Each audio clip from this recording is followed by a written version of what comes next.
Hello and welcome to Straight Talk. I'm Ayşe Süberkaş. The trade volume between Türkiye and China exceeded $48 billion last year, an example of the rising partnership between the two nations. Now, Turkish Foreign Minister Hakan Fidan is on a three-day visit to China upon his counterpart's invitation. Topics for discussion include cooperation in energy, transportation and tourism, as well as the ongoing humanitarian crisis in Gaza. Turkey's top diplomat met with both China's Foreign Minister Wang and Chinese Vice President Zheng in Beijing. The talks focused on economic and commercial ties, as well as cooperation on the Middle Corridor trade route that will start from Turkey and reach China. Fidan also delivered a speech about the two countries' relations in a changing world order.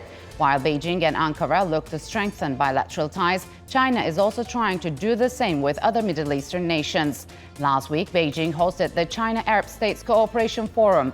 Countries including Bahrain, the United Arab Emirates and Tunisia participated in the event, where China and Egypt inked deals to deepen their cooperation.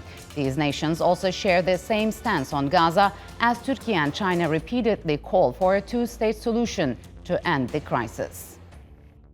And to discuss Hakan Fidan's visit to China, joining me now from the UK is Bradford University professor Owen Green, and from Beijing, Andy Mock, a senior research fellow at the Center for China and Globalization. Gentlemen, welcome to Straight Talk. It's good to have you on the program. So, Andy, could you talk to us about the importance of Fidan's visit to China, which covers the capital, Beijing, cities of Urumqi and Kashgar in the country's Xinjiang Uyghur Autonomous Region? Certainly, Ayşe. Well, I think his visit occurs at a pivotal time, not just for Turkiye-China relations, but the global environment overall. So we know that all around the world, there are a number of increasingly dangerous conflicts in the Ukraine, in Gaza, and in the South China Sea. And there's a growing recognition that a lot of this instability is really due to the U.S. But for the U.S., the Ukraine conflict would not be anywhere near as devastating as it has been. But for the U.S., tens of thousands of innocent Palestinian women and children would still be alive. And but for the U.S., tensions in the South China Sea would not be anywhere near as high as they are.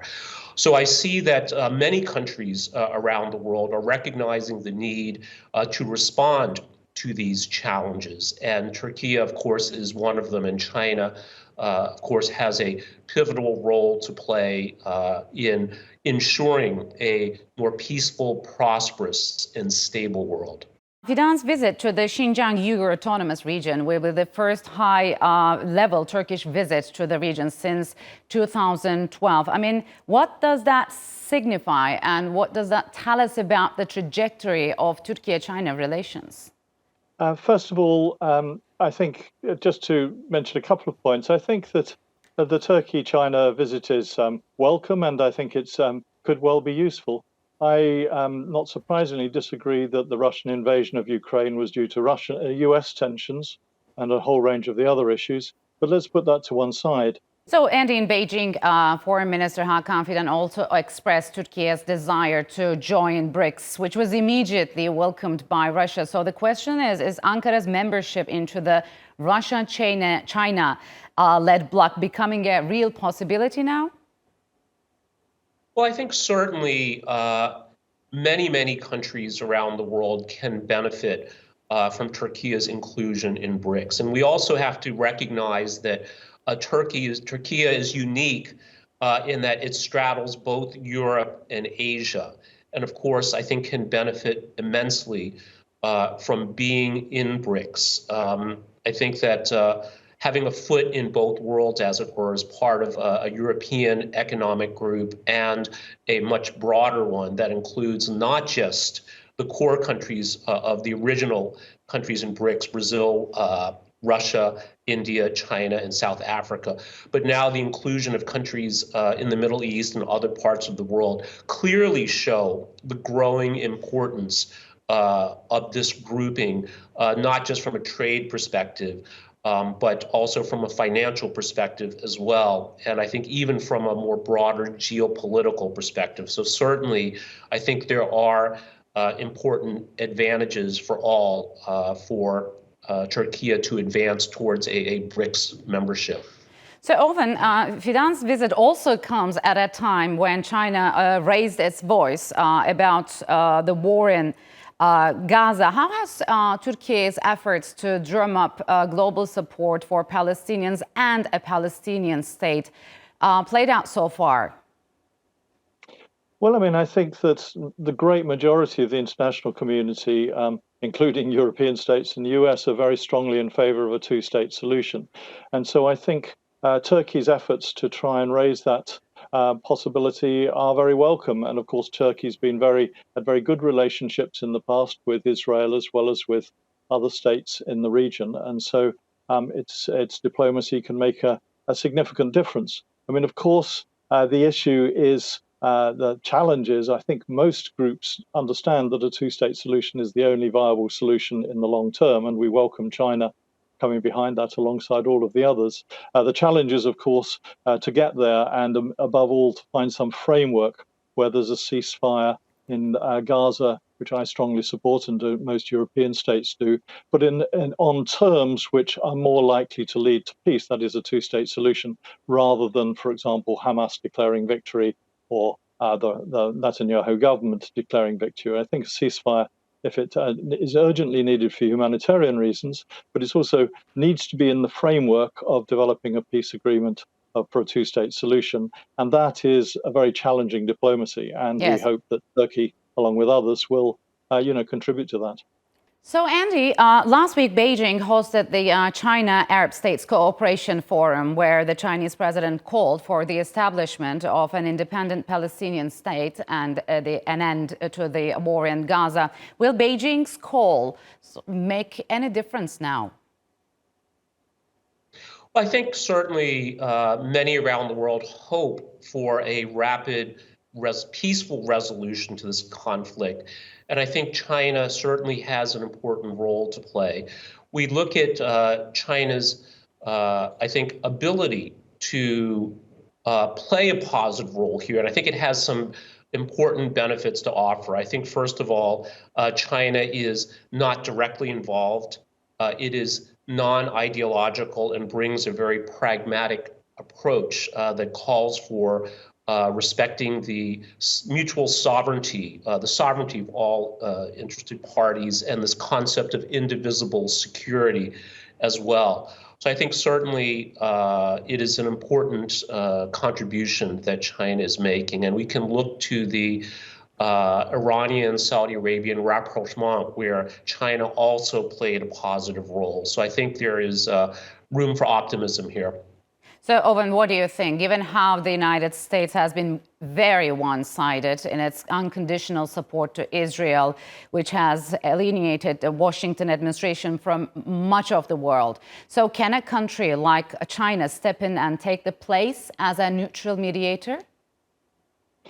I very much doubt China's in a position to take the place of the US in this, but I think it's very useful to have a collection of international states that are prepared to work together to bring this to a close. I think in practice, the United States will no longer be on its own a satisfactory mediator, but it's irreplaceable in a way. And so what we are hoping for is a coalition in some way. Now, of course, mediation can mean various things, and I think China is unlikely to play a very direct mediation role, but to be part of an international support, hopefully in coalition with European and US and so on, could make a significant difference at key points.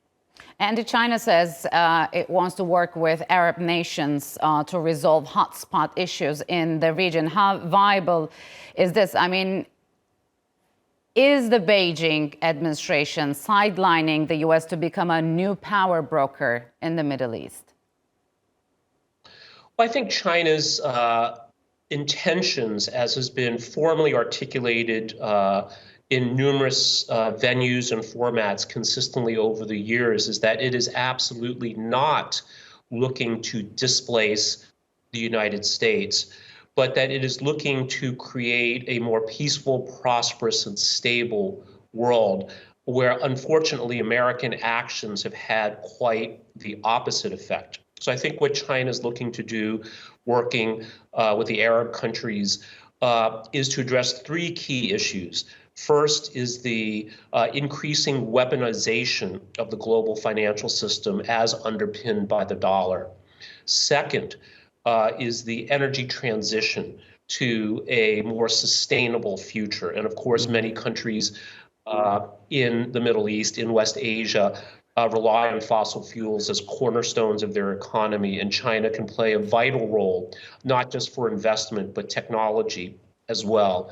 And then finally, as we touched on earlier, regarding both regional and global security issues, that China not only can play a practical role in mediating these conflicts, but I think also offers a comprehensive framework through the notion of indivisible security, that every country's